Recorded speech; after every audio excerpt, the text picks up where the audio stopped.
आनंद का फंडा के आज के एपिसोड में आप सभी का स्वागत है। सबसे पहले हम निफ्टी के रिलेटेड और बैंक निफ्टी के रिलेटेड डिस्कशन करते हैं, फिर मुझे आपसे आईपीओ मार्केट के रिलेटेड कुछ इंपॉर्टेंट अपडेट्स की बात करनी है। चलिए शुरू करते हैं। पुट कॉल रेशियो कल के लिए रेलेवेंट नहीं है बिकॉज निफ्टी की एक्सपायरी होने वाली है। अगर आप एफआईएस और डीआईएस के डेटा को चेकआउट करोगे तो यहां पे आप चेकआउट कर सकते हो एफआईएस और डीआईएस की तरफ से जो रेगुलरली फ्लोज आ रहे हैं, स्पेशली एफआईएस की तरफ से बैक टू बैक सेलिंग होती जा रही है।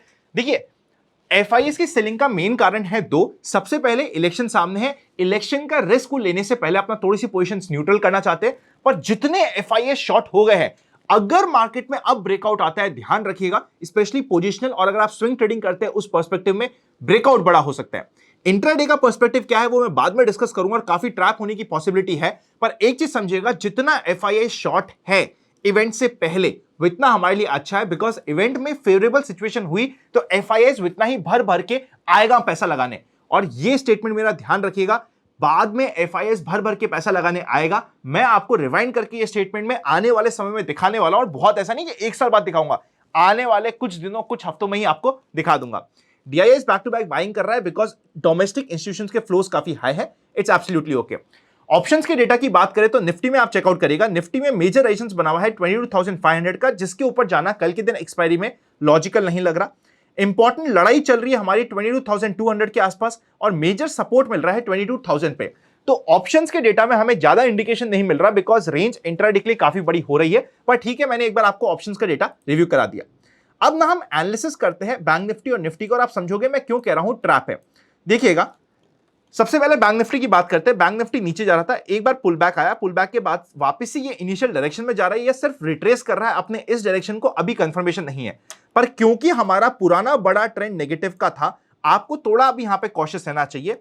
अगर मार्केट में कल के दिन फ्लैट, हल्की सी गैप डाउन या हल्की फुल्की गैप ओपनिंग होती है, तीनों ही सिनेरियो में नेगेटिव चीज के लिए बैंक निफ्टी काम होता है।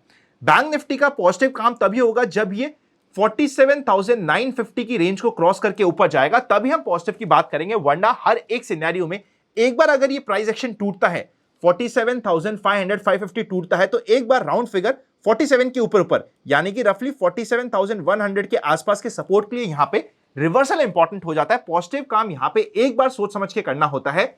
या तो हमारा लेवल ब्रेक हो ऊपर की साइड, तो हम मानेंगे कि भाई जो ये नया डायरेक्शन बन रहा है यही मेन डायरेक्शन, और हम चलते रहेंगे। या फिर अगर यहां पे कल के दिन हॉल्टिंग कैंडल भी बन जाती है तो कोई दिक्कत की बात नहीं है, कंफर्मेशन के साथ ही काम करने में बेटर रहेगा बैंक निफ्टी में। निफ्टी ऑन दी कॉन्ट्ररी बहुत इंपॉर्टेंट आपको इंटरेस्टिंग सी क्लोजिंग दिया है, और कल के दिन एक्सपायरी है। एक्सपायरी होने के कारण काफी लोग सोचेंगे बिकॉज वॉलेटिलिटी ज्यादा है, कॉल और पुट दोनों सेल करने वाली चीज ट्रैप हो सकती है। और यही बड़ा ट्रैप है कि मुझे पर्सनली लग रहा है ऑप्शन राइटिंग स्पेशली 9:15 9:30 बजे के आसपास से लेके 12:30 से 1:45 के बीच में अच्छा काम कर सकती है। मतलब वो होता है ना कि आपको एक लेवल ज्यादा ऊपर जाके सोचना पड़ेगा, वैसा कुछ आपको कल काम करने की जरूरत पड़ सकती है। By the way, demat account नहीं है, free demat account open link description में मिल जाएंगे। यहां पे अगर आप चेकआउट करोगे ना, तो क्या है, एक रेंज में मार्केट फंसा हुआ है, इस रेंज को आपको ध्यान रखना पड़ेगा। 22,150 के नीचे आपको यहां पे कंफ्यूजन रहेगा।